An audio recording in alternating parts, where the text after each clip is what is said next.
হাসিনার আমলেও এরকম বর্বরোচিত হামলার শিকার আমরা হইনি বলে মন্তব্য করেছেন গণ অধিকার পরিষদের সভাপতি নুরুল হক নূর। শনিবার সন্ধ্যায় সিঙ্গাপুর থেকে চিকিৎসা শেষে দেশে ফিরে ঢাকার হযরত শাহজালাল আন্তর্জাতিক বিমানবন্দরে এসব কথা বলেন তিনি। নূর বলেন, ফ্যাসিস্ট আমলে শেখ হাসিনার গদিকে চ্যালেঞ্জ করে আমরা আন্দোলন করেছিলাম। ওই সময়ও আইন শৃঙ্খলা বাহিনীর দ্বারা এরকম বর্বরোচিত হামলার শিকার আমরা হইনি। এটা একটা টার্গেট অপারেশন ছিল। আমাদের টার্গেট করে অন্যদের মেসেজ দেওয়া ছিল। আমি অন্যান্য রাজনৈতিক দল এবং গণ অভ্যুত্থানকারী নেতাদের বলতে চাই, আপনারা যদি পরবর্তী সিরিয়ালে পড়তে না চান, এই ঘটনায় যেই জড়িত থাকুক, যত বড় ক্ষমতাধর ব্যক্তি জড়িত থাকুক, তাকে বিচারের মুখোমুখি করতে হবে, চাকরিচ্যুত করতে হবে বলেও জানান তিনি। তিনি বলেন, বিগত আওয়ামী লীগ সরকারের একটি বিতর্কিত নির্বাচন করায় সাবেক নির্বাচন কমিশনারের গলায় জুতার মালা পরানো হয়েছে। সাবেক এক প্রধান বিচারপতি পালিয়ে গেছে দেশ থেকে।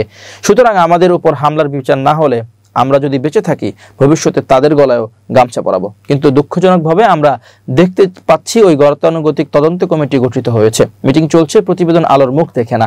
এই যে প্রায় ৩৫ দিন পার হয়ে গেছে একটা বিচার বিভাগীয় তদন্ত কমিশন গঠন করছে, তাও তাদের কর্মকাণ্ড কিন্তু আমরা গাফলতি দেখতে পাচ্ছি বলেও জানান নূর। তিনি আরো বলেন, আমরা সরকারকে সহযোগিতা করছি, সরকার দ্বারা সুবিধাভোগী নই, আমরা কোনো ভাগ ভাটোয়ারার অংশীদার হইনি।